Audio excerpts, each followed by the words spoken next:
Please stand for the entry of the academic procession and the Chancellor of the University of New England, and please remain standing to join us in singing the National Anthem. Thank you.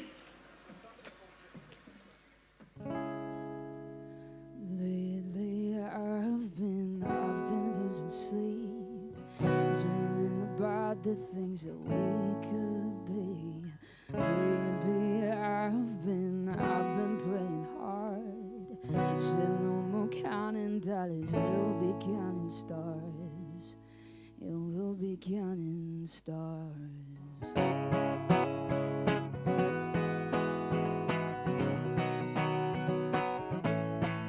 I see this life like a swinging vine, swing my heart across the line, and in my face is flashing signs. Seek it out, ye shall find. Old, but I'm not that old. Young, but I'm not that bold. I don't think the world is sold, just do what we're told. I feel something so right, I'm doing the wrong thing. And I feel something so wrong, I'm doing the right thing. Couldn't lie, couldn't lie, couldn't lie. Everything that kills me. Lately I've been losing sleep, dreaming about the things that we could be. Baby, I've been praying hard, so no more counting dollars, we'll be counting stars.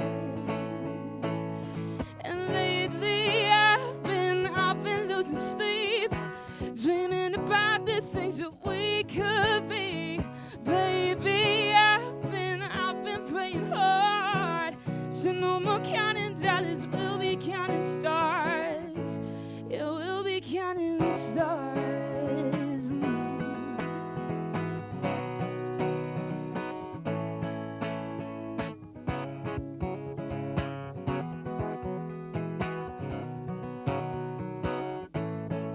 I feel your love, and I feel it burn down this river every turn. Hope is a four-letter word, make that money, watch it burn. Old, but I'm not that old. Young, but I'm not that bold. I don't think the world is sold, just doing what we're told. And I feel something so wrong, I'm doing the right thing. And I feel something so right, I'm doing the wrong thing. Couldn't lie, couldn't lie, couldn't lie. Everything that kills me. Lately I've been losing sleep, dreaming about the things that we could be. Baby, I've been praying hard, so no more counting dollars, we'll be counting stars. Yeah, we'll be counting. Lately I've been losing sleep, dreaming about the things that we could be. Baby, I've been praying hard, so no more counting dollars, we'll be counting stars. Take that money, watch it burn, sink in the river, the lesson I learned. Take that money, watch it burn, sink in the river, the lessons I learned. Baby, I've been losing sleep, dreaming about the things that we could be. Baby, I've been praying hard, so no more counting dollars, we'll be counting stars. Yeah, we'll be counting stars.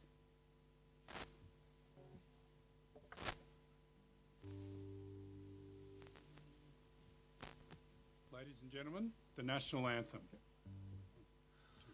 Australians, oh, let us rejoice, for we are one and free, with golden soil and wealth for toil.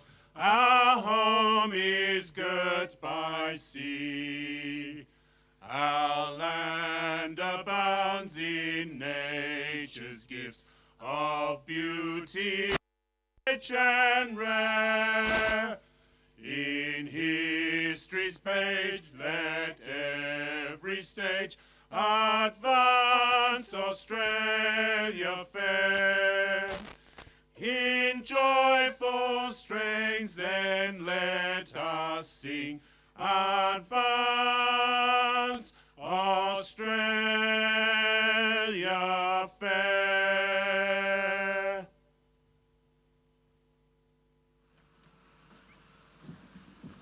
Ladies and gentlemen, please be seated.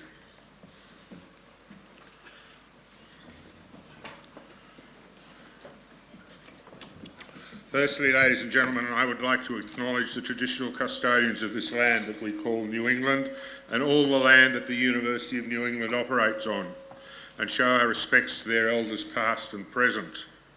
To our special guests, ladies and gentlemen, Emeritus Professor Peter Drysdale, our occasional address speaker today, Distinguished Service Medalist Christine Sisson, the Honourable Adam Marshall, State Member for New England Northern Tablelands, Councillor Eric Noakes, the Mayor of Walker, Deputy Chancellor Ms Jan McClelland, Vice Chancellor and CEO Professor Chris Moran, Emeritus Professor Ray Cooksey, the Esquire Bedell today, my fellow council members, members of the university community, but especially you, our graduates and your families. This is your day. Please enjoy it. Graduations are celebrations for the entire university community. It's what we're here for. And you've worked particularly hard to get to where you've got to today, so enjoy it. It's your day. Live it with your family and remember it, because it's worth remembering. It is now my great pleasure to call upon Steve Witters to make welcome to country and to declare this ceremony open.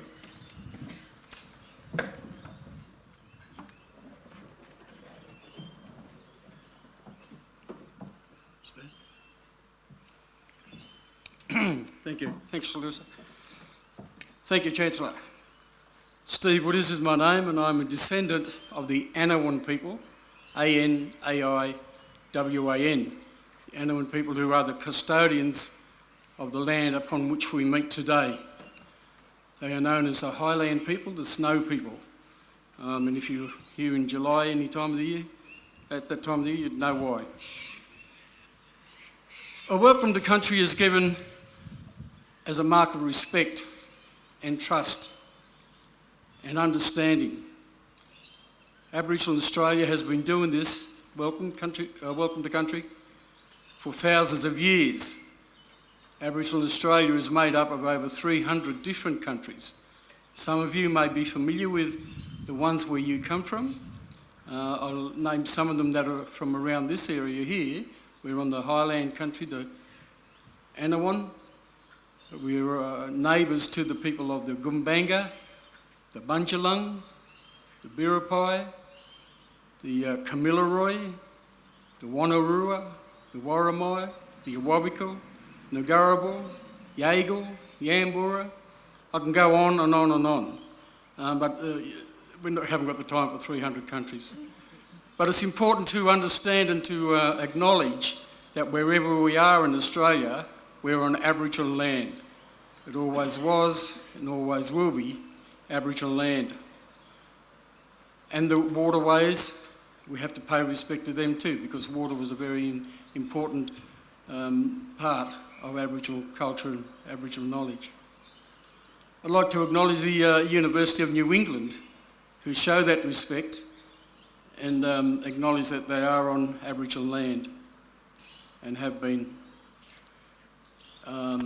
for 70 years. In fact, this year is the 70th anniversary of UNE. So the welcome is done in the spirit of friendship and goodwill as well from other Aboriginal people that travelled here. But today I'm extending the invitation to everybody, Aboriginal or not only who are here today, but also those who are online. And I know we do have some people from overseas online today as well, because it's been screened.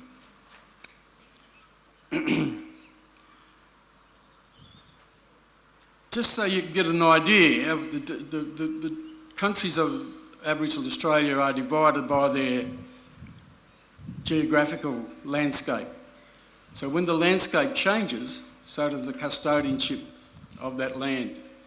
For example, the coastal people differ from the highland people, and the highland people differ from the deserts and the plains. We have a big country in New South Wales, the Wiradjuri country, mainly all the western plains and towns like Dubbo and Wagga Wagga and Griffith and Albury, those places out there. So you can understand that when people travel from one country to another, they need to be made welcome, and that 300 countries are divided by the by the geographical boundaries. So I'd like to welcome you all here today.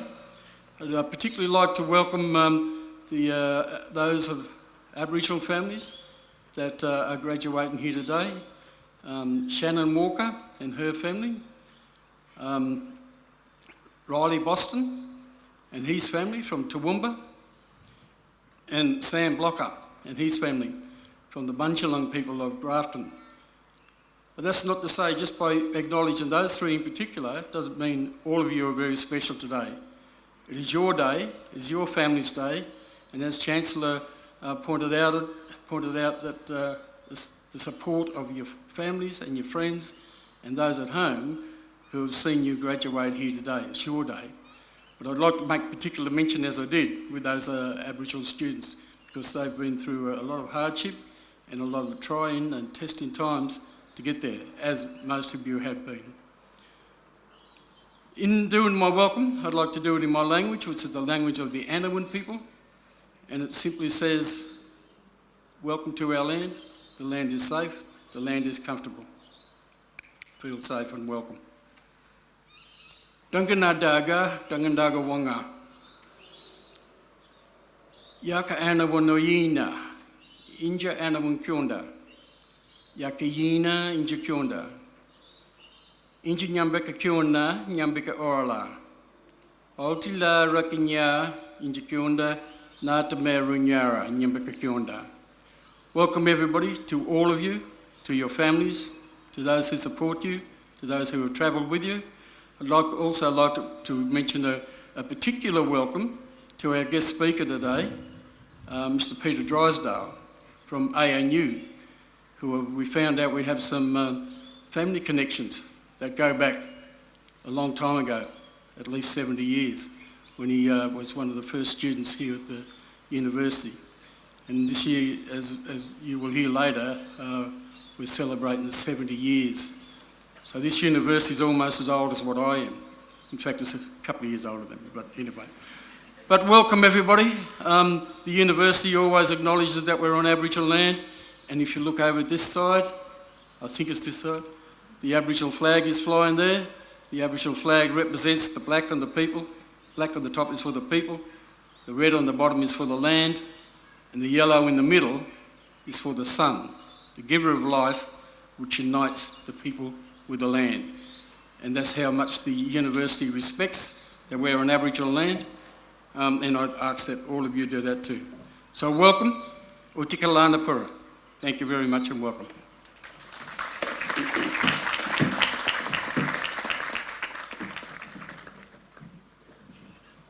Thanks, Steve, very much. It's always a great pleasure to have you here at graduation. It is now my pleasure to call upon the Vice-Chancellor, Professor Chris Moran, to present Christine Sisson for the Distinguished Service Medal.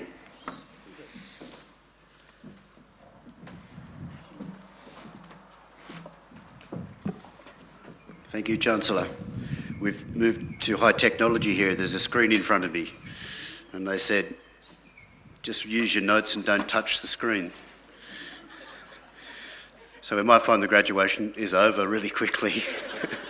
So for those of you who miss out graduating today, we come back tomorrow. Steve, thank you for the welcome. I also acknowledge Anawan land here. This was and always will be the land of the traditional custodians.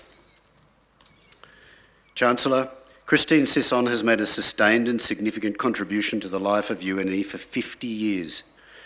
The phrase, the font of all knowledge, is particularly apt when describing Christine. With her wealth of knowledge and experience garnered from roles in areas such as secretarial, governance, the graduations office, the student centre, and as the academic and course manager for the School of Science and Technology. Her attention to detail, integrity, professionalism, efficiency, and passion for and loyalty to UNE have always set her apart. She has contributed to and often been instrumental in policy development on procedural design, course development and review, and marketing and engagement. Generations of graduates can attest to the unstinting pastoral care that she has provided to UNE students, acknowledging their achievements and facilitating their success.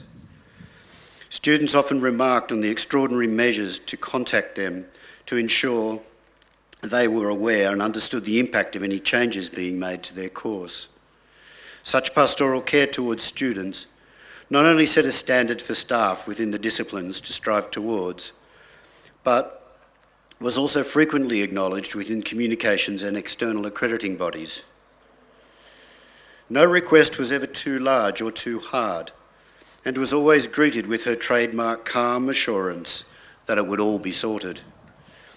If she didn't immediately know the answer, she never failed to provide in-depth, reasoned, logical, and prompt responses that enhanced the reputation of the School of Science and Technology and therefore the whole of UNE. It was at the point of Chris's oft remarked, "I'll fix it," or "she'll be right," with a wry smile, that you knew things would be okay. Equally, she believed that the standard you walk past is the standard you accept, and therefore was unwilling to settle for anything less than her very best effort. This mindset is critical in the governance matters and is an essential leadership quality for other administrative and academic staff to emulate. Born and raised in Armidale, she genuinely loves the region and its university, the University of New England. A Distinguished Service Medal is a worthy acknowledgement for the sustained and meritorious service that Chris Sisson has given to the University of New England across the past 46 years. Where are we, Chris? Hello. That's a long way down there. Chancellor, I have the honour to present to you Christine Sisson for the Distinguished Service Medal. I have the honour to present this Distinguished Service Medal to Christine Sisson, and in the name of the Council and in my authority as Chancellor, I do so.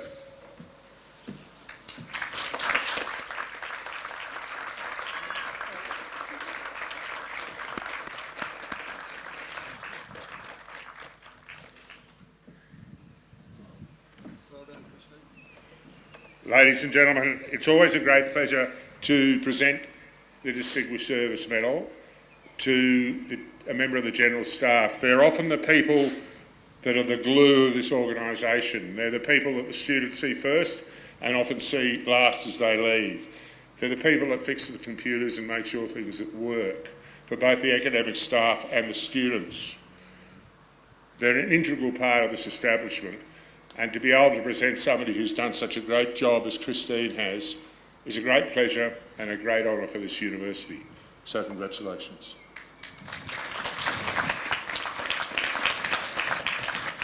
I now call upon the Vice-Chancellor to introduce Emeritus Professor Peter Drysdale to give the occasional address.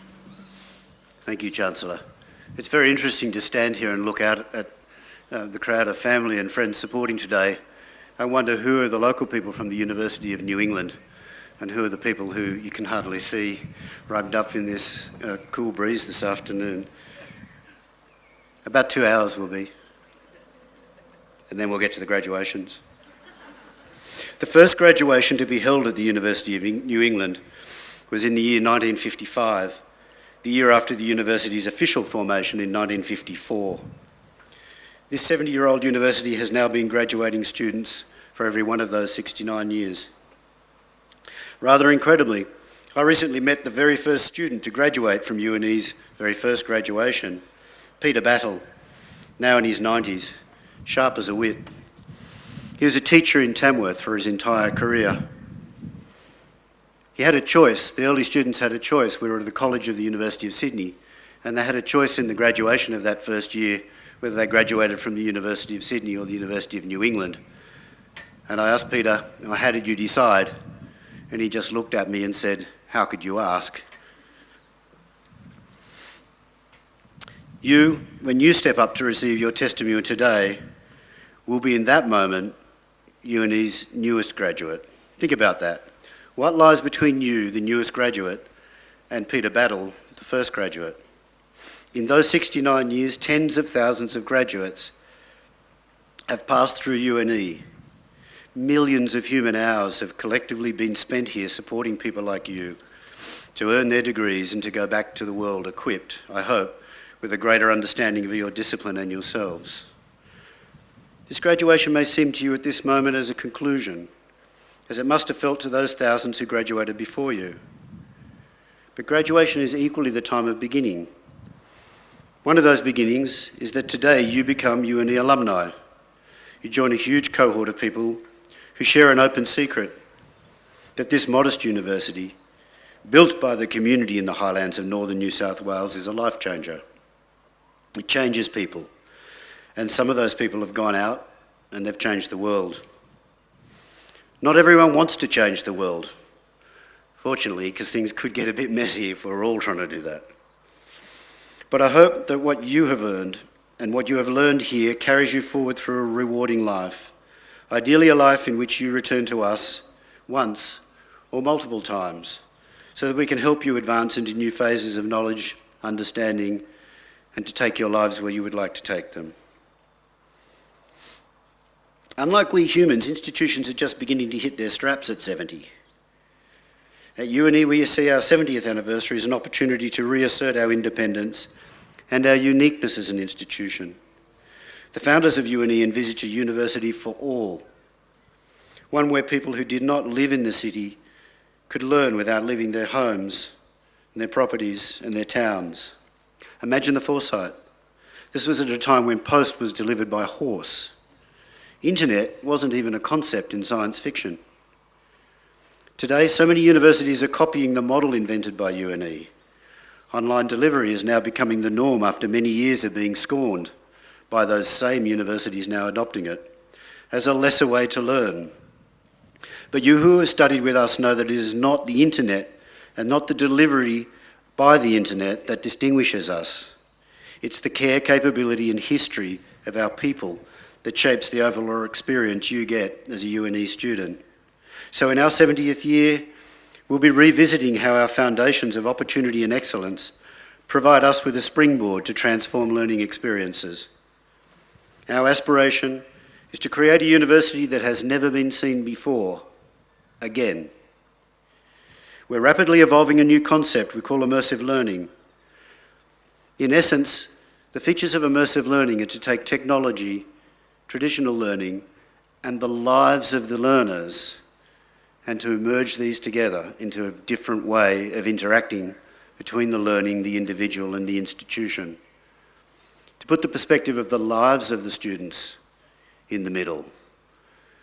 Students are often a two-dimensional cardboard cutout to a university, how they appear to the university, the times that they must be available, the ways they must be available, the places they must be available. We've converted that to either available or not available. It's a physical thing. You're either here or you're on TV. Well, we want to change that. We want to change that paradigm. And we have a long way to go.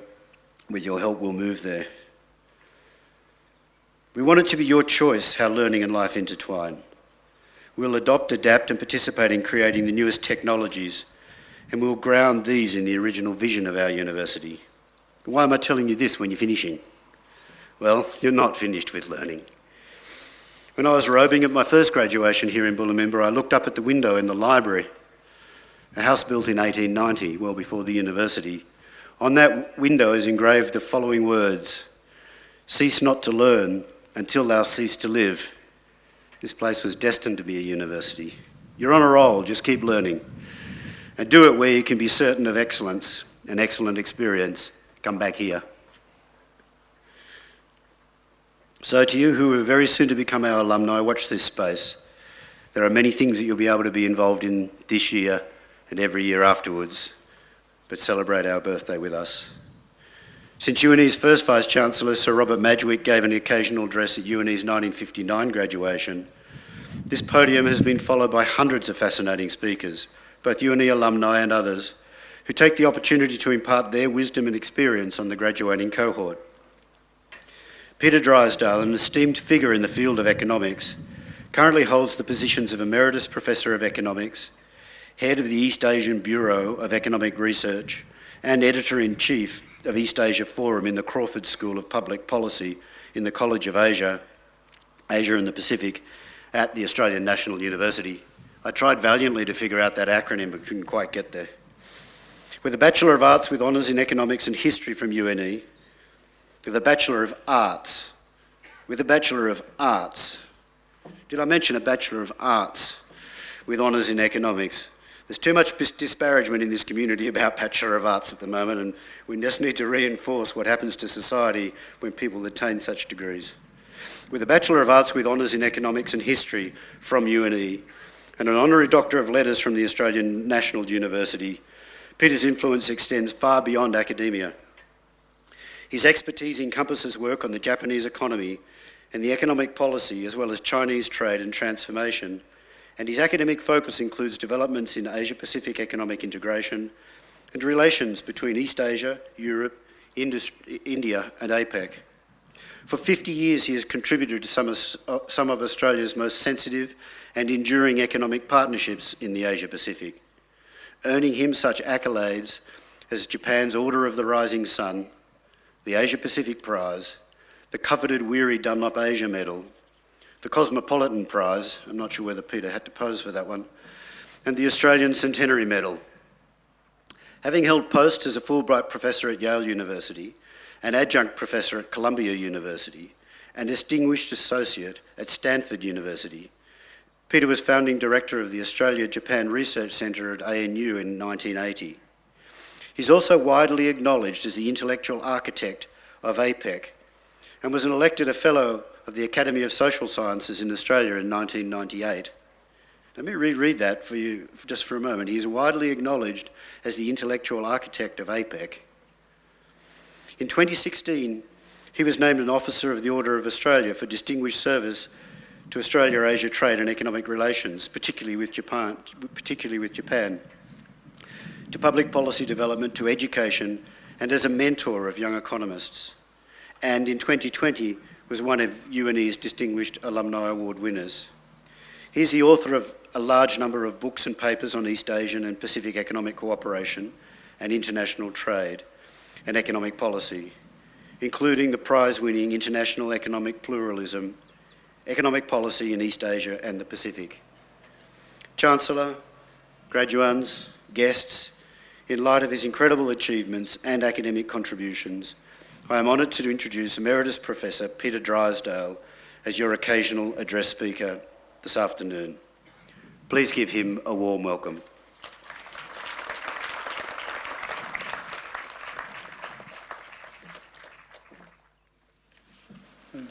Chancellor, Vice-Chancellor, thank you very much indeed for your warm and generous welcome. First, I must congratulate the graduands today. This is your day, and we share with you the joy of your parents and all who have loved you and supported you on the way through this journey to graduation. Let me also extend my very personal respects and acknowledgement to the Anouan people and Kevin and Steve's in particular. By an act of incredible serendipity, Steve's father and my father were mates and worked together here in Armidale when I was a student. And it's great to have made this connection after all these years with his family. What a lucky fellow I am to be on the stage today and share with you, graduands, this marvellous occasion. Almost exactly 64 years ago today, I was stepping up, not here but just in front of Boolamimba, to receive my degree in economics and history here at UNE. I must confess a little shakily after a ball at the Armidale Town Hall the night before and much bibulation thereafter. But Vice-Chancellor, that was then at a university that was just 1 year old at independence. Cyril Grafton Christmas Page was Chancellor, and Robert Madgwick gave the special address, as you mentioned, Vice-Chancellor. I came here as an undergraduate student a little more than 68 years ago, and this university was founded, of course, in the year of my birth as a college from University of Sydney in 1938, So it's 85 years old rather than 70 years old, but we celebrate the independence of the UNE this year after 70 years. UNE was a very different place from what it is as you look around today. The entire university library was encompassed in that veranda up there in Boolamimba, and that's where we did our study. I had an office at the top of Boolamimba, in the attic up there. There were 599 students, 42% of us here on campus at that time, and as I recall, there were 65 staff members who looked after us all. And we knew them all. We knew each other all, including the Wright family, P.A. Wright, who was a great benefactor of this institution at that time, and of course, after whom Wright College was named. So this is a very different university from what it was when I first came here. The foundation of my life's work began here at UNE.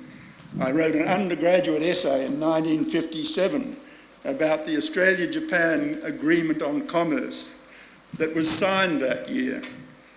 That led, after a few more years' study here, and after a couple of years teaching here, to my being recruited into the PhD program at the Australian National University by Sir John Crawford, who was the man who actually signed that agreement between Australia and Japan, and led ultimately to my life's work on the relationship with Japan and Australia's economic relations with East Asia and the Pacific.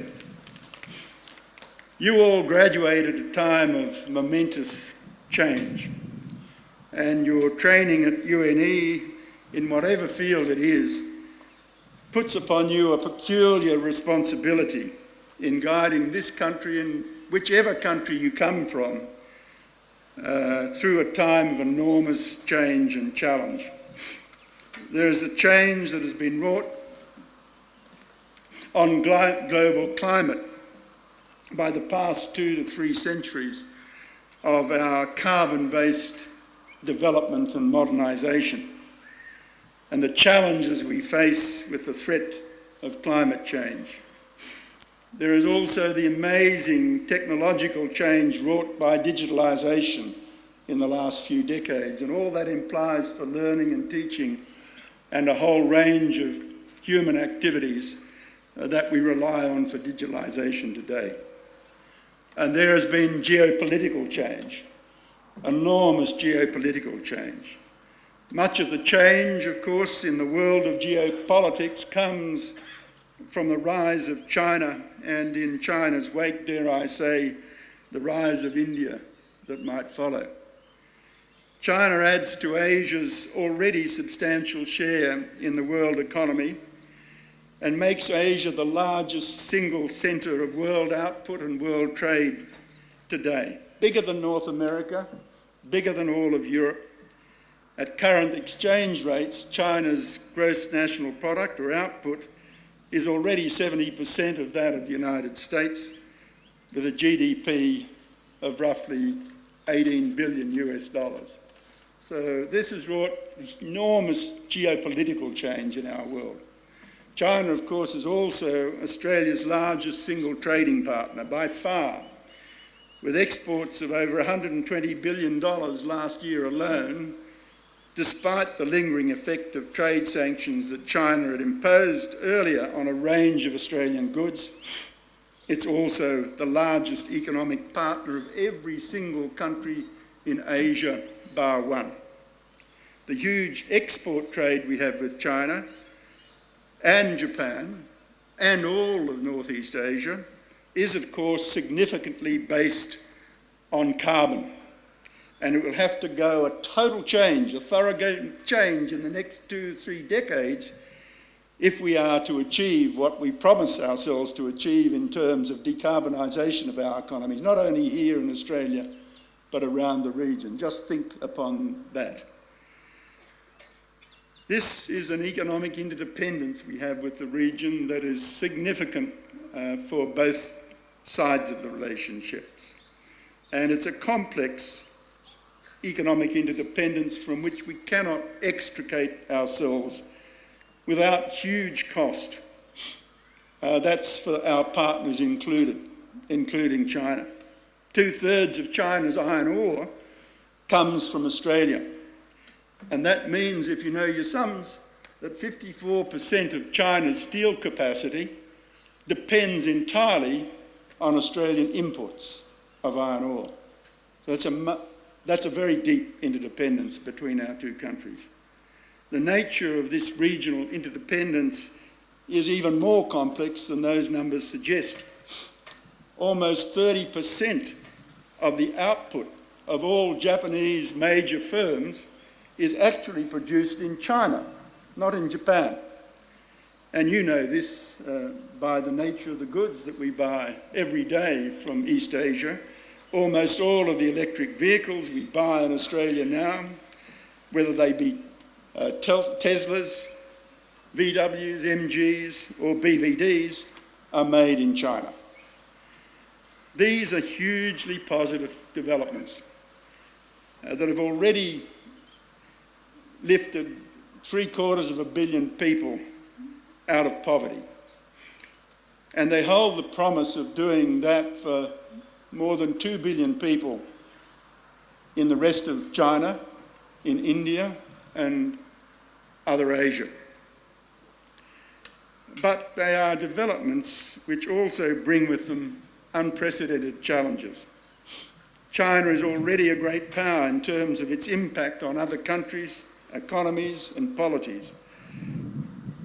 China now affects all our lives and consciousness, as we discovered suddenly when COVID hit, and the political problems that erupted between our two countries after that event. In many ways, there's much familiar with the story of the rise of China and the experience we had with Japan after the Second World War. But the scale of the thing is another thing altogether.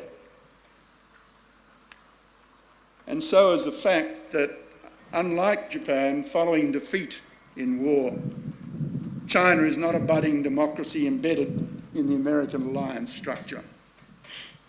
The good news is that China's successful modernisation and its security is also embedded in an international order and an international market system with us and all who trade with us. And that's the thing from which we cannot escape, nor can China. How will China then, and the new powers, including India, assume global responsibilities? How can we manage the transition of power from the established power of North America and Europe to the new power in Asia? Can we avoid the strategic competition between the United States and China spilling out of control into conflict between our most important security partner and our principal economic partner? How can we cooperate with China and all of our Asian partners in ensuring the lowest possible cost transition to net zero carbon emissions?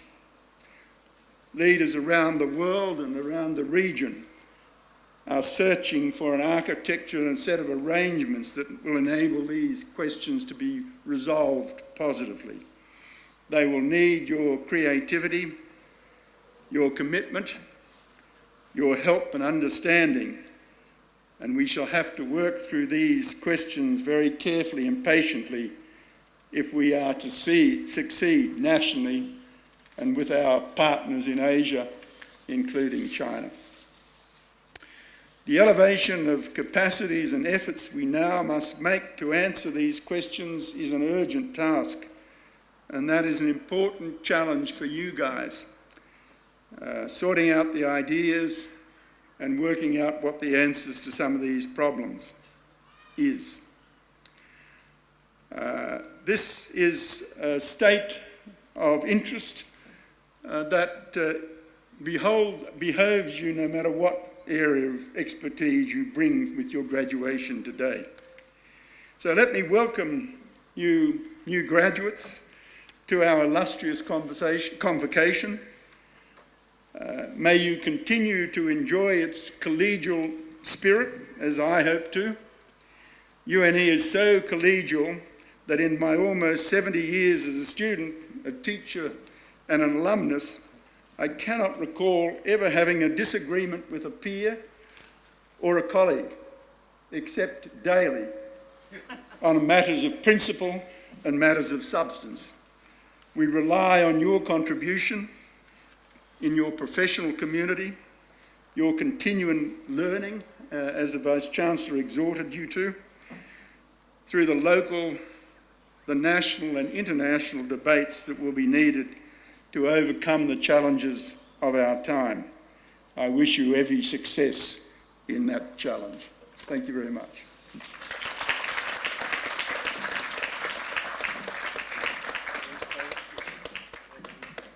Thank you, Peter, very much. It is a great pleasure to have you here, and it's an honour to have you as a member of our family. Thank you very much. Ladies and gentlemen, we are very fortunate in the New England and North West to have a rich history and tradition of music. I will now ask Hattie Oates, who finished her schooling in Armidale and has returned to perform here at this graduation ceremony. So Hattie, please. Look at the stars, look how they shine for you, and everything you do. Yeah, they were all yellow. I came along, I wrote a song for you. And what a thing to do. And it was called Yellow. So I took a turn for you. Oh, what a thing to do. And it was all yellow.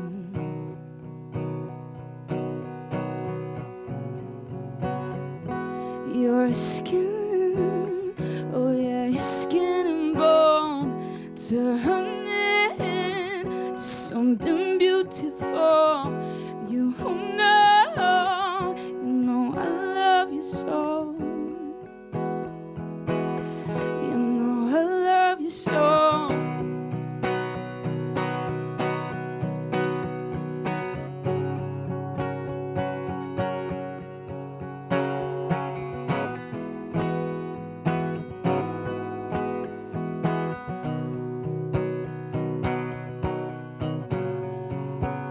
I swim across, I jumped across for you. Oh, what a thing to do. 'Cause you were all yellow. I drew a line for you. Oh, what a thing to do. And it was called yellow.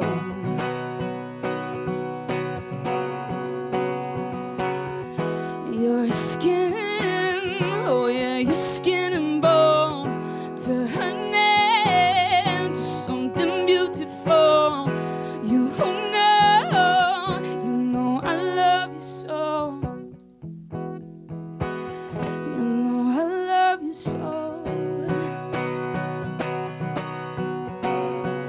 It's true. Look how they shine for you.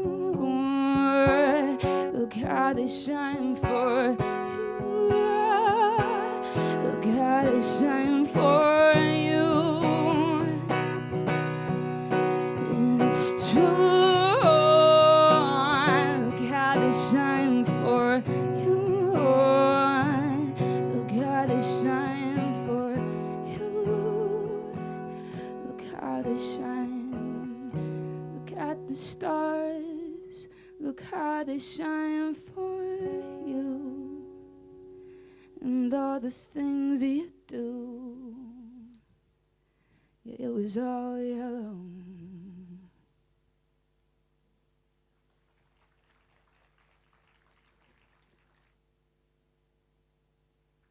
Thank you, Hattie. It's a pleasure to have you here today. It is now my great pleasure to call upon the Chair of the Academic Board, Associate Professor Jennifer McDonald, to present the candidates for their degrees.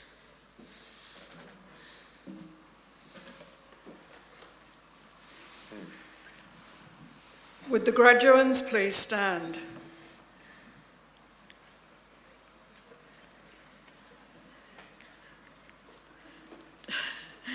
Chancellor, I submit to you the list of candidates as set out in the program who have completed all requirements and are entitled to be admitted to their respective academic degrees and awards. In the name of the Council and by my authority as Chancellor, I admit these candidates to their respective academic degrees and awards. Would the graduates please be seated?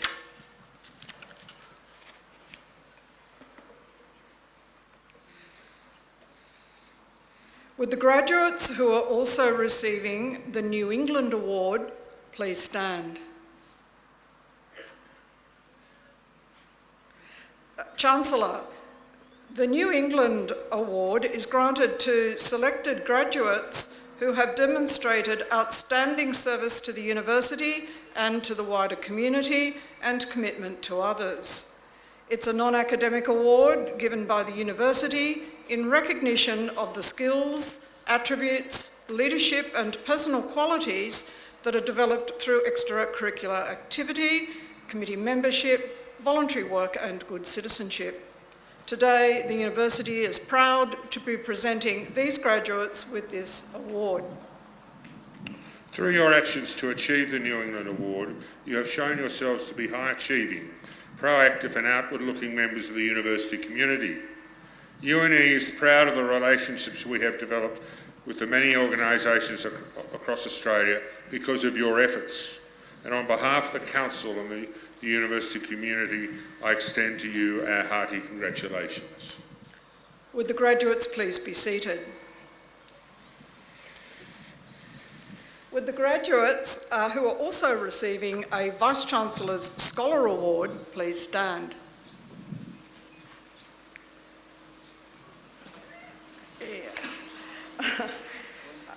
Chancellor, the Vice-Chancellor's Scholar Award is granted to selected bachelor's or master's degree candidates who are graduating with a grade point average of 6.7 or higher.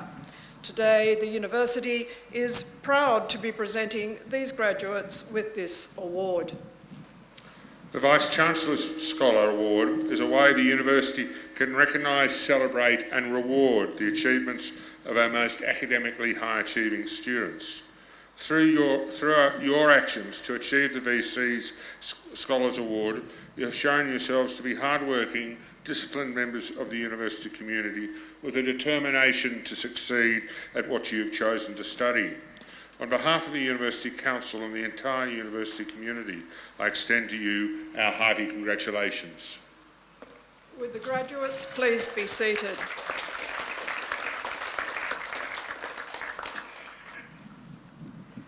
Chancellor, I now have the honour to present to you all those graduates newly admitted to academic degrees and awards, commencing with those graduates newly admitted to the degree of Doctor of Philosophy and Master of Environmental Science Research, who are able to be present here today. Doctor of Philosophy, Chancellor's Doctoral Research Medal, Tan Yen Nguyen, Effect of Agricultural Certification on Smallholder Coffee Producers in Vietnam.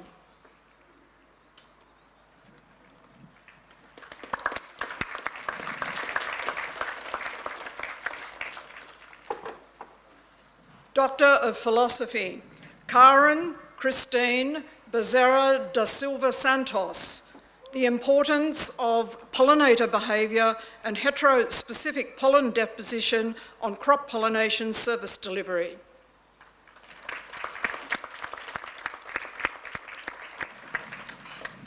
Jessica de Souza Vilela, The Black Soldier Fly Larvae in Broiler Diets.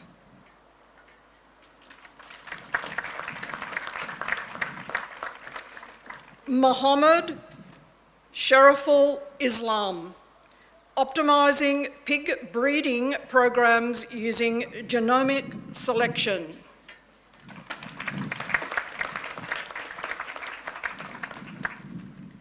Hyun Ju Kim, use of genomics to improving the genetic merit of Hanwoo beef cattle.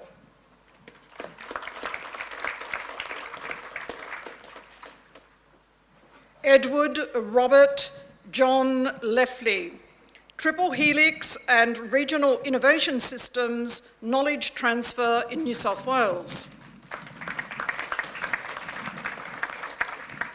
Amelia Kate Lockhart, Moo Rhythms in Autism Spectrum Disorder, that's an EEG in my book, electrocenotophilotomy, I'm sorry, I can't pronounce that, for determining the viability of Moo as a biomarker for autistic socialisation deficits.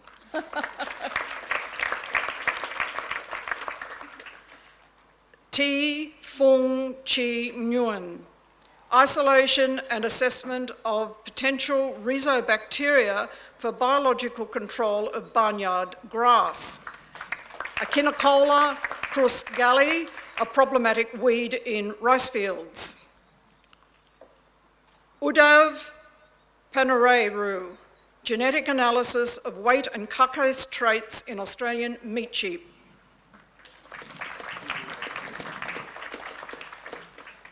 Amrit Patak, trade liberalisation, productivity and protection, the case of an open developing economy.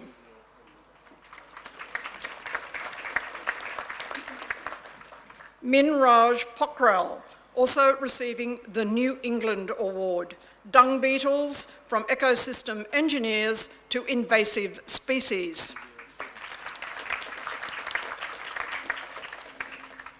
Amalie Malshani Samarawira, development of temperate dairy cattle breeding programs in Sri Lanka using milk, fertility and other health traits. Sita Tiwari Pokhrel, integrated weed management in vegetable production, evaluation of seed bank ecology, cover crops and hand weeding. Adja Benjamin Torgbor, integrating remote sensing and weather variables for yield forecasting of horticultural tree crops, a case study of mango in Ghana and Australia. Wale Kinati Wachara, understanding the dimensions of women's empowerment in the livestock value chain development program in Ethiopia. Dominic Luke Waters, the analysis and use of genotype by environmental interactions in genetic evaluations of livestock and plants. Matthew Alexander Weissel, data sharing ecosystems and the creation of value from data.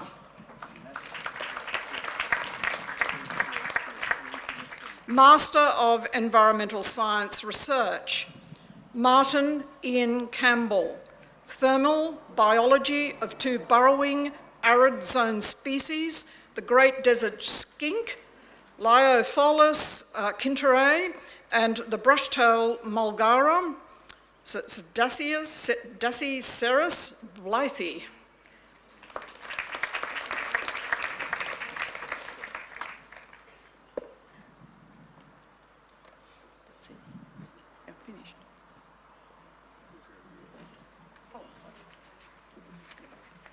So, Chancellor, I have the honour to invite the delegate of the Dean of the Faculty of Science, Agriculture, Business and Law, Professor Philip Foray, to present those graduates newly admitted to degrees and awards, commencing with the degree of Master, who are able to be present at this ceremony.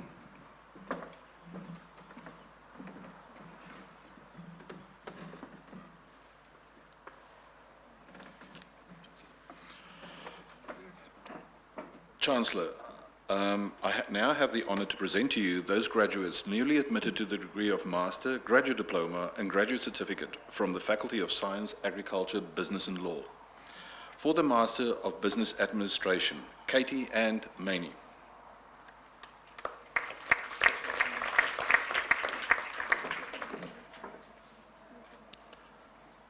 Linda Muser.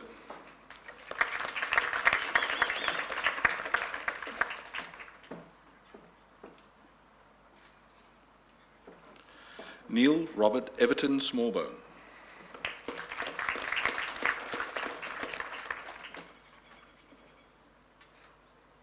For the Master of Business Administration, Data and Cyber Management, Trent Eric Lutken.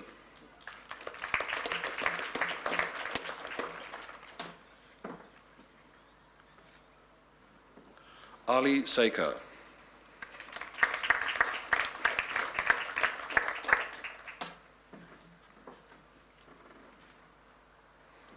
For the Master of Commerce, Public Accounting, Julie Lee Foster.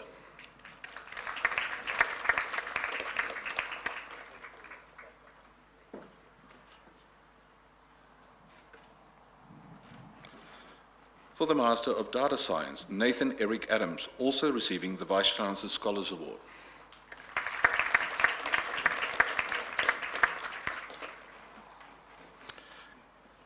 Christian Kazadi Mbamba, also receiving the Vice-Chancellor's Scholarship Award.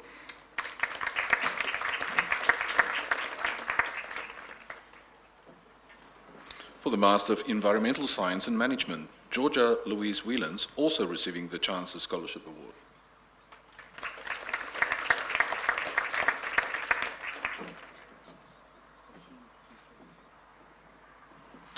For the Master of Human Resource Management, Samantha Brooke Shirali.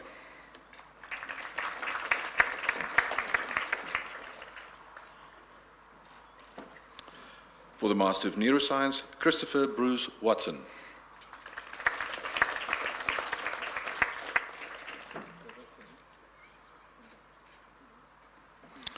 For the Master of Science for the Master of Professional Accounting, Samantha Ann Boyd.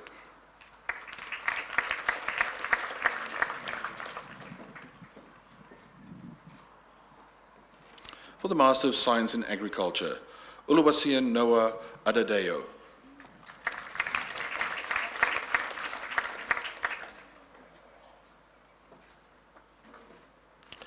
Ranade Reddy Bodigam.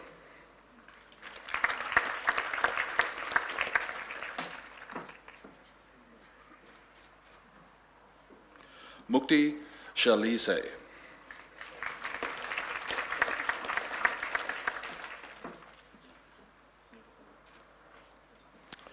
Aruna Kainkel.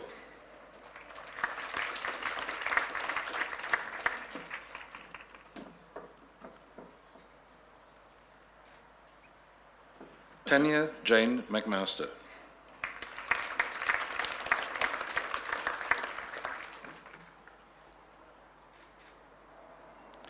Shriman Mothe.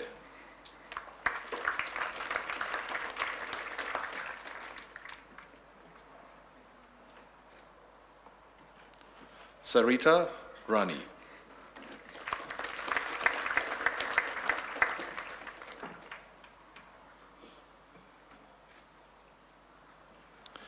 Basil Sunny.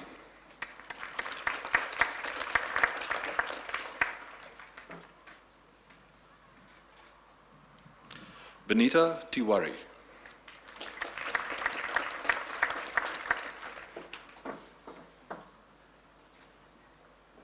Nathan James White.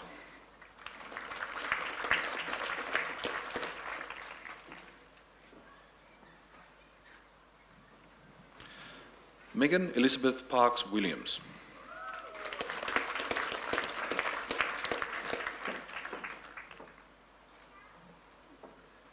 For the Graduate Diploma in Management, Samantha Das.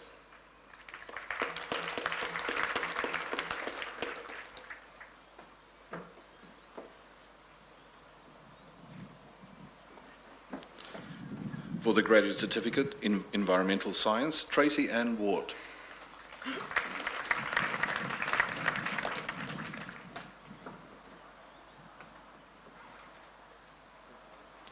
For the Graduate Certificate in Law, Colin Hedrick.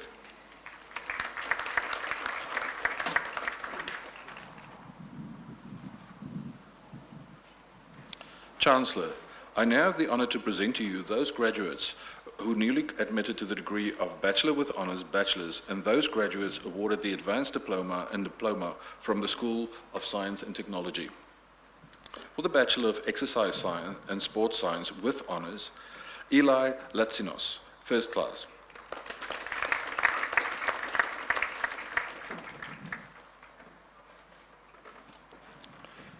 Bachelor of Science with Honours, Eleanor Beidatsch, first class.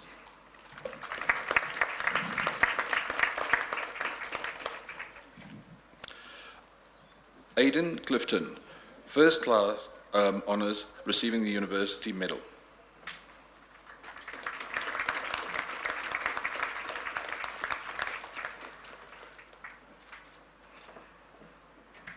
James Matthew Dowling, first class.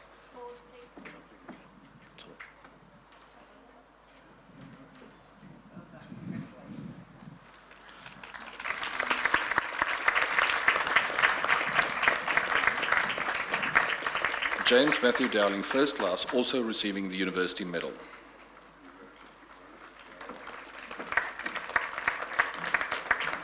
I missed someone. James is the next one coming. Okay.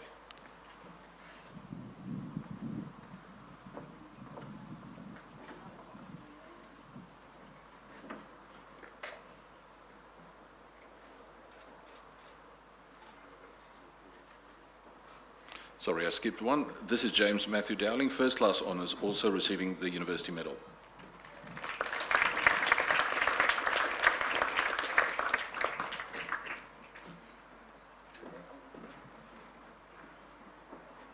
Next, Ali Gooch, first class, also receiving the University Medal.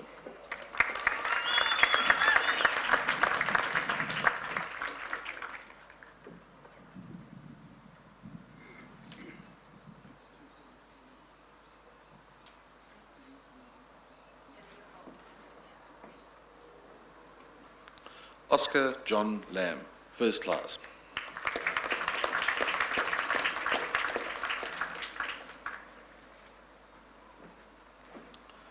Gypsy Jane Bell Mellon, second class, Division 1.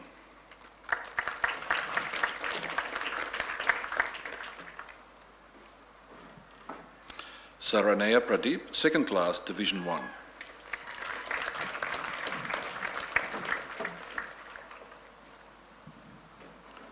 For the Bachelor of Biomedical Science, Araya Faye Ellis.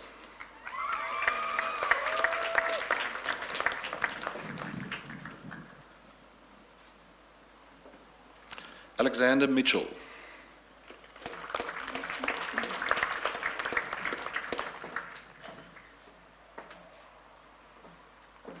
For the Bachelor of Clinical Exercise Physiology, Jade Michelle Ivankovich.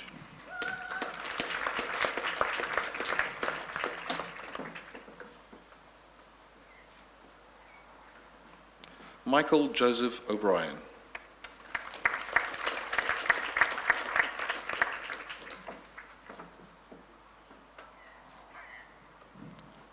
Michael Warren Searle.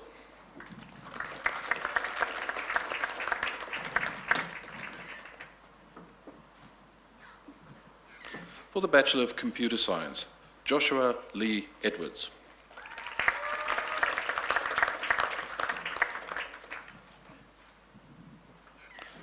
Robert John Grazek, also receiving the Vice Chancellor Scholars Award and the New England Award.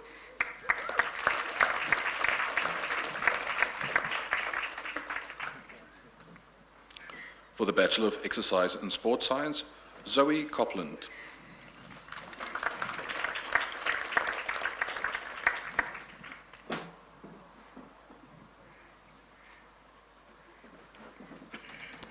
Leanne Robertson.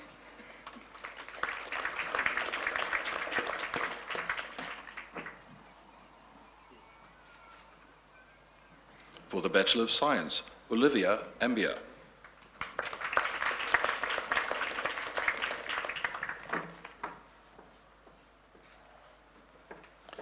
Jake Linton Chapman.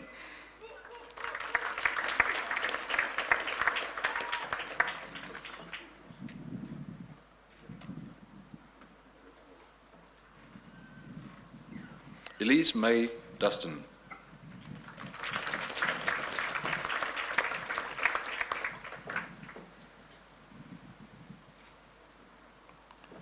Michaela Jane Farrow.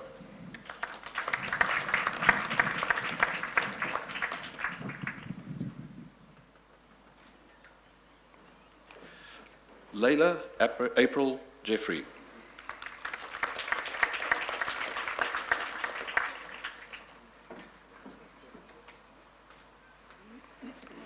Madeline Therese O'Brien.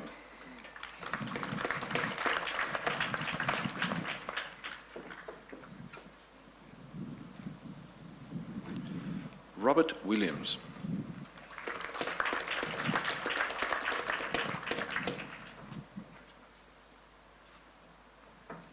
For the Advanced Diploma in Science, Charisma Imogen Morgan McAnany.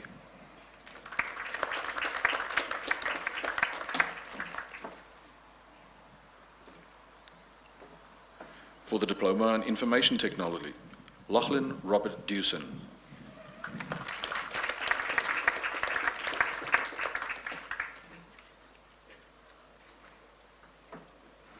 Frances Marie Tavakoli.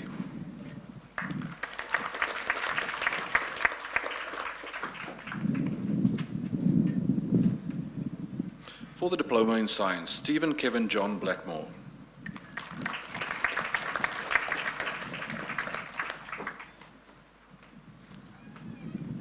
Chancellor, I now have the honour to invite the Head of School of Environmental and Rural Science, Professor Carl Vaness, to present the graduates newly admitted to the degree of Bachelor with Honours and Bachelor who are able to be at the ceremony.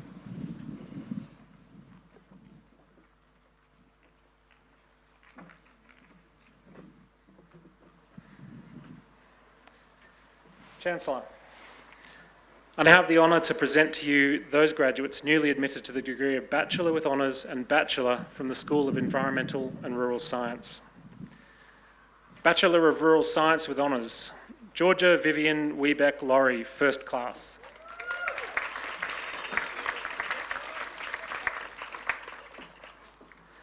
Bachelor of Agriculture, Bachelor of Business, Charles Bible.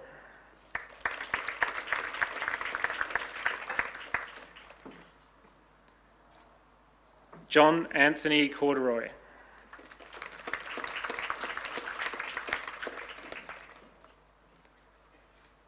Ben William Donahoe.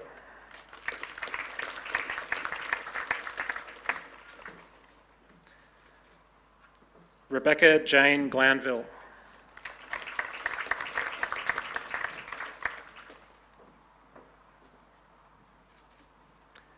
Caitlin Louise Hall.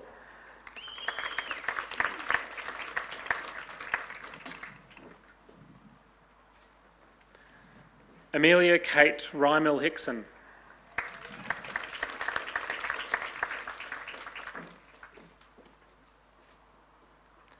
Katrina Mary Higgins.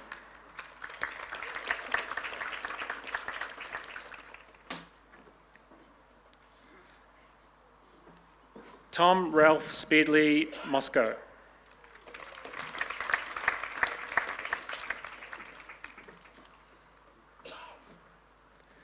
Ryan James Schmidt.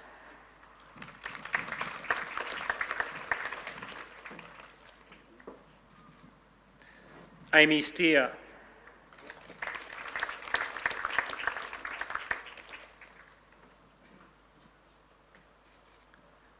Sam Andrew John Webster.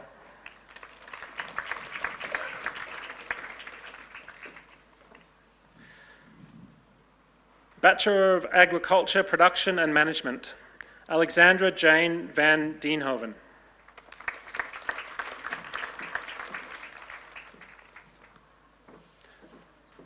Bachelor of Agriculture, Sarah Ann Charles.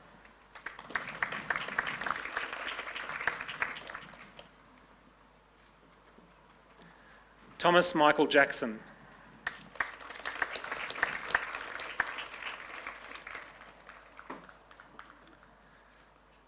Antonio Mario Molinaro Rathsman.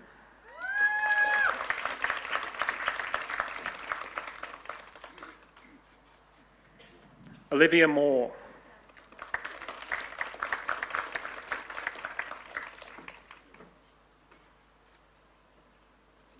Manjot Singh.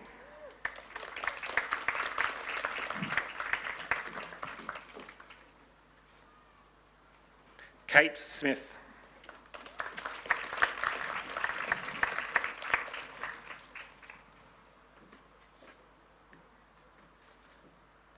Bachelor of Environmental Science, Matthew George Batali.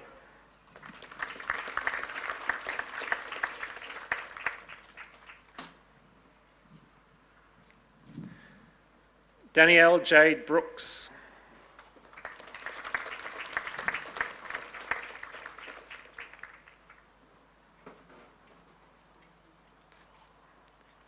Christopher Larney.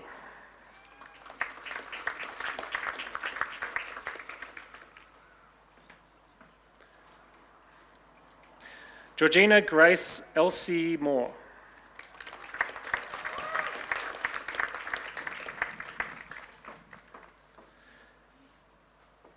Claire Louise Grace Peacock.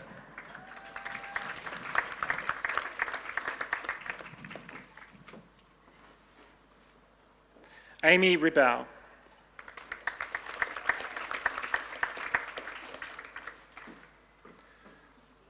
Jessica Sarquis.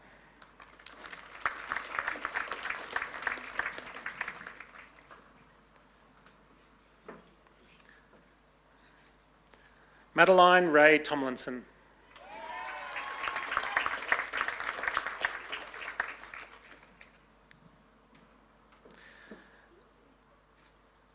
Bachelor of Geoscience, Bianca Rossiter.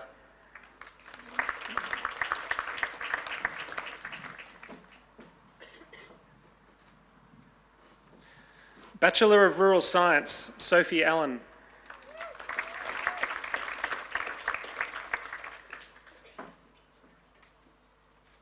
Taylor Ann Hack.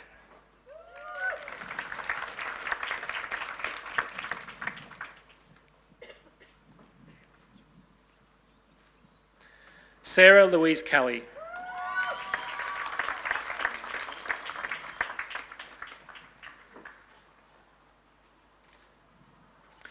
Krishna Nagarajan, also receiving the New England Award.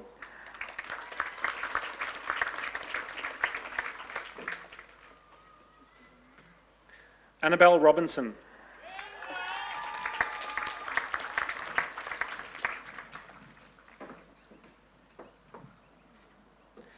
Emma Ray Louise Shaw.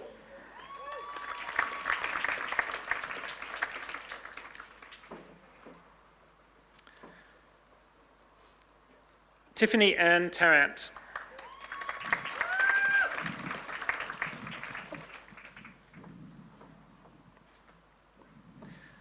Bachelor of Zoology, Madeline Kate Cross.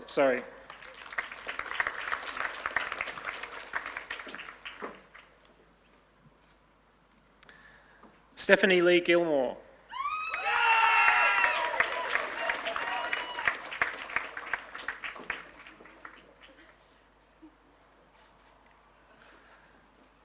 Jasper Jean Grayson Riley.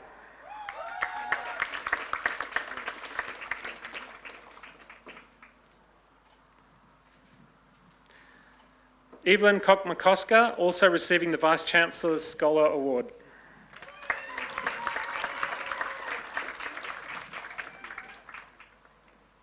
Georgia Louise Rushford.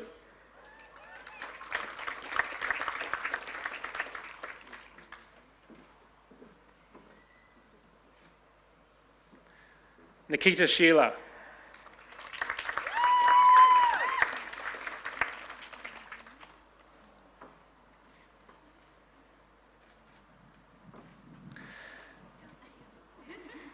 Chancellor, I now have the honour to invite the head of the UNE Business School, Professor Sujana Adapa, to present those graduates newly admitted to the degree of Bachelor and those graduates awarded the undergraduate certificate who are able to be present at this ceremony.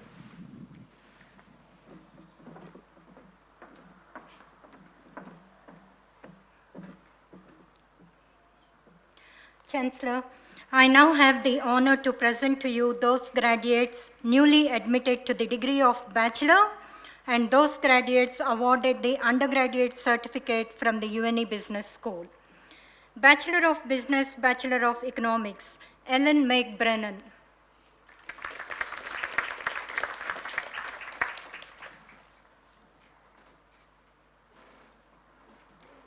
Bachelor of Agribusiness, Georgia Jane Cameron.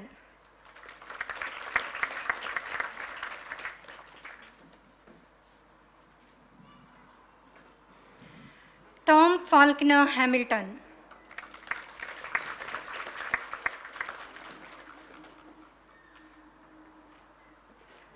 Solomon Charles Swan.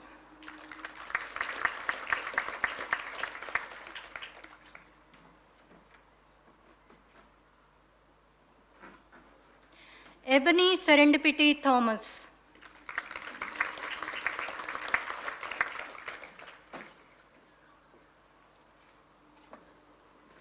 Bachelor of Business, Charas Grace Barker.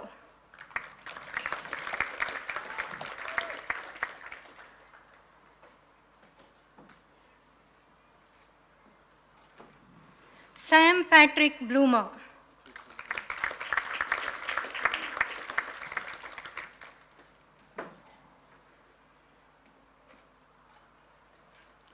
Riley Adam Boston, also receiving the New England Award.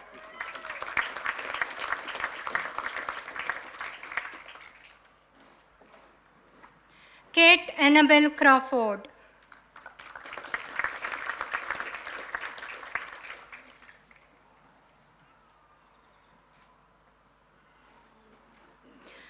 Georgia Ella Densley.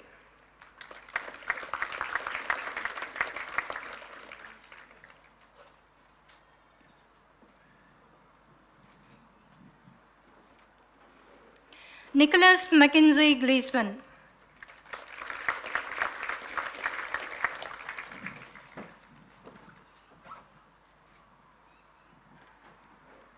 Abby Rose McAvoy.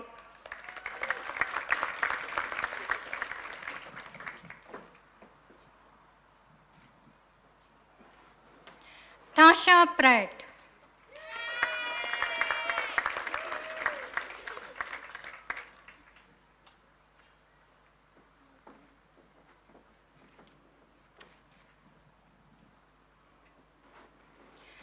Tashara Robertson.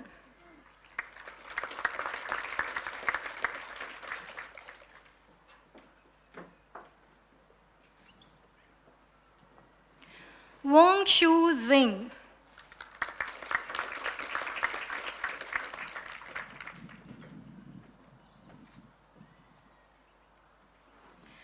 Gaylena Elizabeth Stone.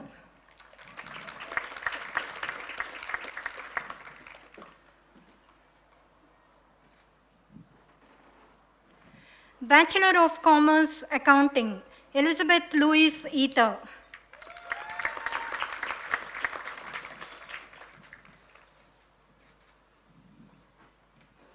Bachelor of Economics, Kim Therese Howard.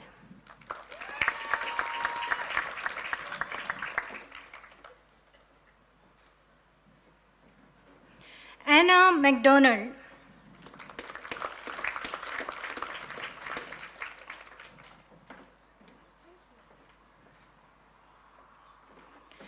Bachelor of Organizational Leadership, Lauren Patricia Edwards.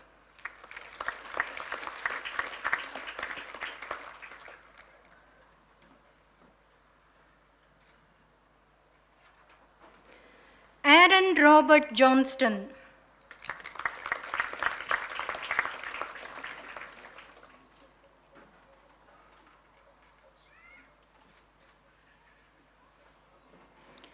Undergraduate Certificate in Entrepreneurship, Jessica Nai Christian.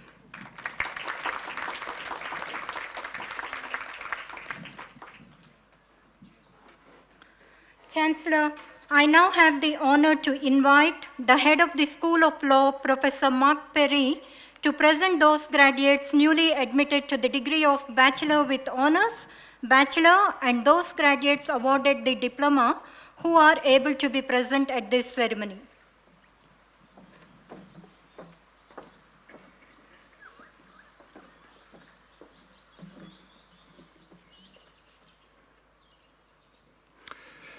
Chancellor, I now have the honour to present to you those graduates newly admitted to the degree of Bachelor with Honours, Bachelor, and those graduates awarded with a diploma from the School of Law.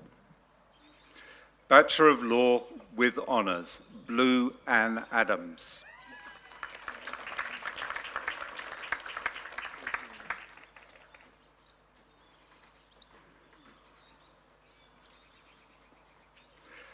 Bachelor of Arts, Bachelor of Laws, Chloe de Torres.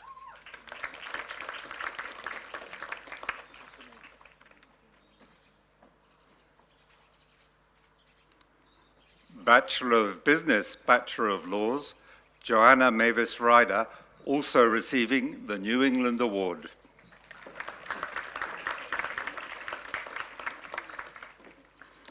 Bachelor of Criminology, Bachelor of Laws, Gyla Legizi Barrett.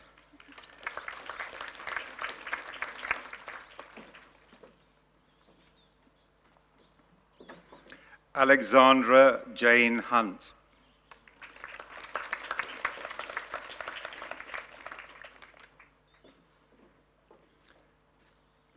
Bachelor of Laws, Georgia Rose Bailey.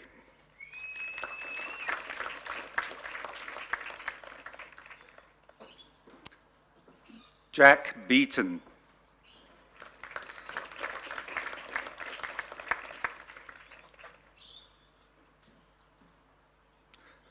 Laura Grace Campbell.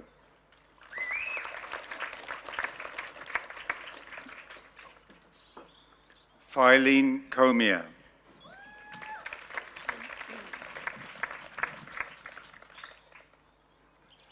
Elizabeth Ann Cooper.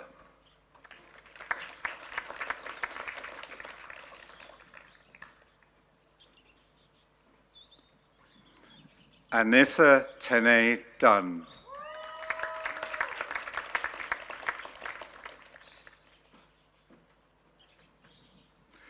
Jinyang Fan.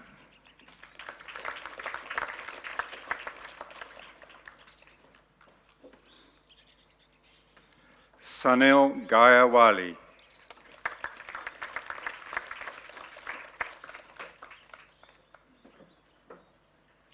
Nicholas John Howard.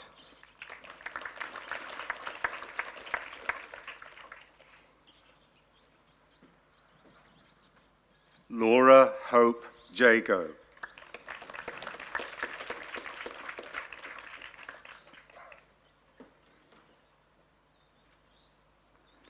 Archin Kishore.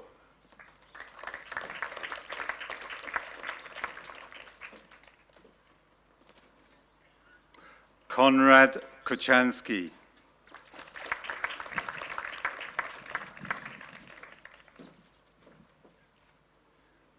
Nathan Bradley Lying.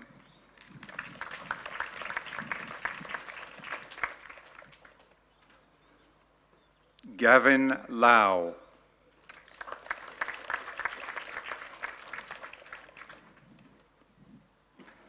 Emily Lennerth.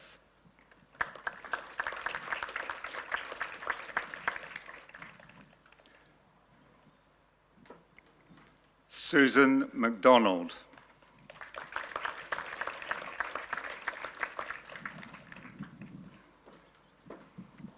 Simon Daniel Mort.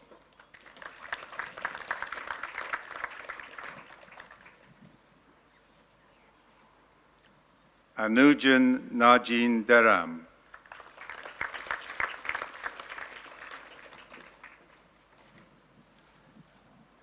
Innocent Ndluvu.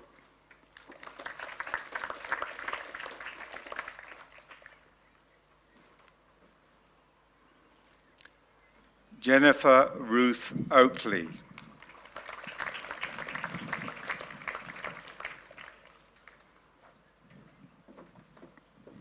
Catherine Joanna Pulbrook.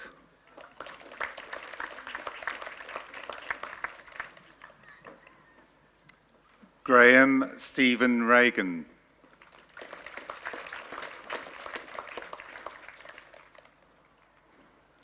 Aspen Taylor Roggeveen.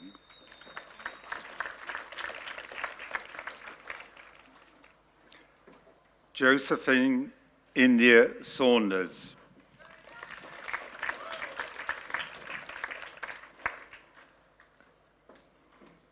Amanda K. Starkey.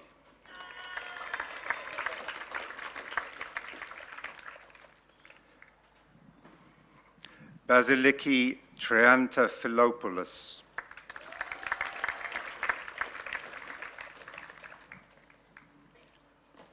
Maria Zanelis.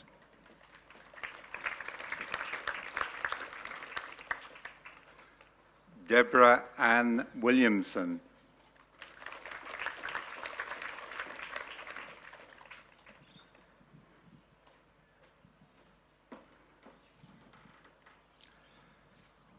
Diploma in Paralegal Studies, Atlanta Joy Bidewell.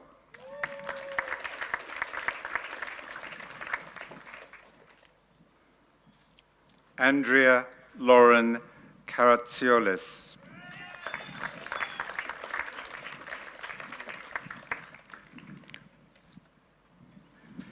Shannon Elizabeth Walker.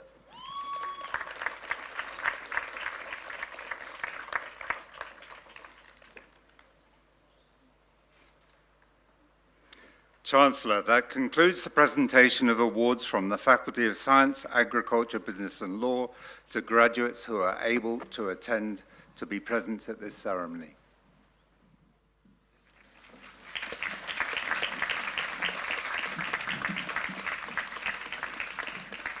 Congratulations. There was something different this afternoon when I walked in here, and I suddenly realised that I could see all your sunny, smiling faces, because normally we see you at an angle, so we don't get to see what you're thinking and whether you're enjoying it. You've obviously enjoyed it, so it's been a great change. It is now my great pleasure to ask Eleanor Beidatsch, Bachelor of Science with Honours, to deliver the vote of thanks.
Hello, everyone. I would like to start by acknowledging our esteemed Chancellor, James Harris, the Vice-Chancellor, Professor Chris Moran, Honourable Council members, respected local elder, distinguished guests, academic staff, and all my fellow graduates, our families and friends. I would also like to acknowledge the traditional owners of the country we are on today, the Anaiwan people and their elders past, present and emerging. I extend that acknowledgement to the Aboriginal and Torres Strait Islander students who attend UNE and any who are at the event today. As I've come a very long way to be here, I would also like to acknowledge the traditional owners of my home country in Western Australia, the Menang people of the Noongar Nation, and their elders past, present and emerging. Graduating at UNE has been a deeply positive experience for me and my fellow graduates. The last 2 years of study have taken me on a journey through time, as I am a paleontology student, or graduate now, but also on the journey of myself. I came to UNE as an honours student 3 years ago, first on completing my undergraduate degree at a different university. And even though I've studied my whole honours course online, I always felt that I belonged at UNE. This is my university, the only place I want to be for my academic journey. The first units I ever studied at UNE were all elective and cross-institutional at the time. Immediately, though, I noticed how welcoming the culture here at UNE was and how dedicated and supportive the lecturers and university staff were. That is an experience that has continued throughout the 2 years of my honours research. As a minority student with a disability, the most important part of learning for me is access and inclusion, both physically, like ramps, and in the attitudes of the educators and my fellow students. And at UNE, that attitude has shone in every interaction. So, I thank all the teachers for their commitment and unswerving devotion to educating us, those adult subjects, and our lives beyond university. I would like to particularly thank my honours supervisors, Drs. Marissa Detz and Nick Cantaoni, who have always made me feel welcome and cultivated my curiosity and pursuit of science. Because that's what learning at UNE is all about, inclusion and connection. That what makes learning at UNE so inclusive is that these attitudes are shared by teachers and students alike. Some people may think of online learning as socially isolating, but I have built strong academic connections here and friendships during my time at UNE. While studying for honours, I attended 2 international conferences last year, both of which were held in my home state of WA, which was lucky, as I had never had an opportunity to come to any intensive schools, and the conferences were therefore the first chance for me to meet other academics from here at UNE. I presented at both these conferences to rooms full of academic experts. It was intimidating to present on my research at such an early stage, but I felt prepared and confident because of the support and encouragement of my 2 amazing supervisors who don't just take the time to teach, they have extra time for their students and really help us to flourish, a testimony to the supportive environment at UNE. While at the conference, I met with fellow graduates and I made strong friendships, and I had that opportunity to meet people in person. I would like to particularly acknowledge my friendships with Anne Herbert, Stephanie Victor-Stratton, and Sherry Donaldson, all of whom I shared supervisors with, as well as a deep love of paleontology. I'm very glad to met you all while studying at UNE. I would also like to thank the families and friends of all the graduates. Your love and support of us through good days, bad days, and full-on meltdowns have been essential to our success. I'm very glad that our strong support network, myself, and my mum, Karen, my dad, Cedric, my sister, Kirsten, who's here, and my 2 incredible friends, Wade and Caroline. This amazing group of people have literally travelled across the country with me to bring me all the way from Western Australia to attend this graduation. My sincerest thank you to you all for your help. I would like to thank the students and graduates for always checking in with one another. This day is a celebration of all of us and our achievements, and we all deserve the honour of this ceremony. The resources at UNE available for online and on-campus students alike are second to none, but particularly the Student Accessibility and Wellbeing Office and the library staff. This is also invaluable, and we are grateful for the help you have given us over the years. I will finish now by saying, if UNE's flexible and inclusive approach to learning didn't exist, then I would not sit before you today as an elementary graduate. And I am sure that is true of all my fellow graduates. Thank you. Oh,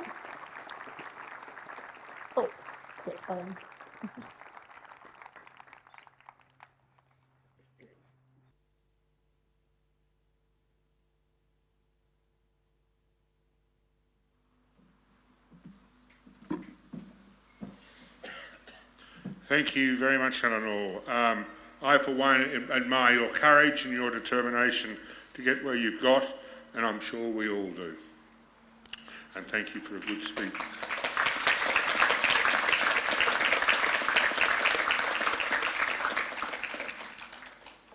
Ladies and gentlemen, you have got here out of personal determination, but also you've got here because I'm sure you've got family and friends that have encouraged you, probably told you to get into that room and do some study, provided some food, looked after the kids, just genuinely helped you. So on your behalf, I would like to thank them for being here today, but also being with you on this long journey that you've taken to get here today.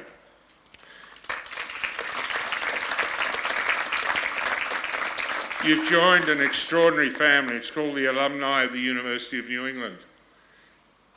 Please join it officially so we know where you are and we can find out what you're doing, but we can also keep in contact with you and tell you what we're doing. It's a worldwide club in whatever profession you choose to go into. And it doesn't matter what city or town you are in the world, the chances are you will probably see somebody from UNE, or somebody from UNE will know somebody who lives in your town or village. And you may only need things, very simple information. Where do you get the best coffee? Where do you send the kids to school? Where's the best part of town to live? So use the alumni, and also remember, as you go on in years, help the people that follow you. But we would love to see you, and we would love to see you join the alumni, and the tent is just up behind Bullamimba. So thank you for coming. Use what you've learned here today for the best of yourself, your families, and the communities you live in. And before I close this ceremony, I invite you to join the academic procession after the academics have left. And I ask you now to stand for the academic anthem, and I declare the ceremony closed.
Sometimes I feel the fear of uncertainty staying clear. I can't help but ask myself how much I let the fear take the wheel and steer on. It's driven me before, and it seems to have a vague haunting mass appeal. Lately I'm beginning to find that I should be the one behind the wheel. Whatever tomorrow brings, I'll be there. Open arms and open eyes, yeah. Whatever tomorrow brings, I'll be there. I'll be there.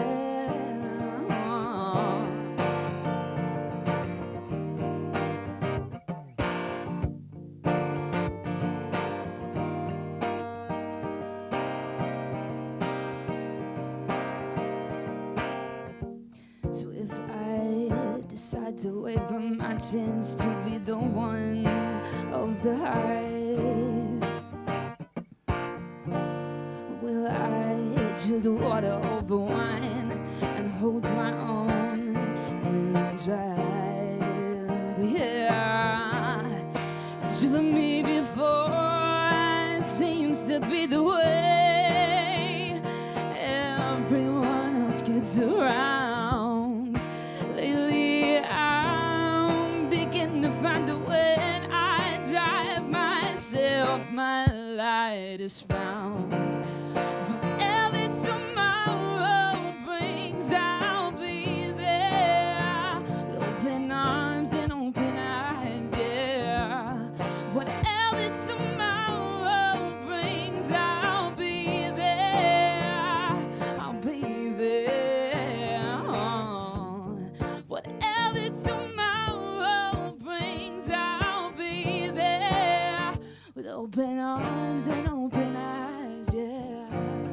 Whatever tomorrow brings, I'll be there. I'll be there. Would you choose water over wine? Hold the wheel and drive.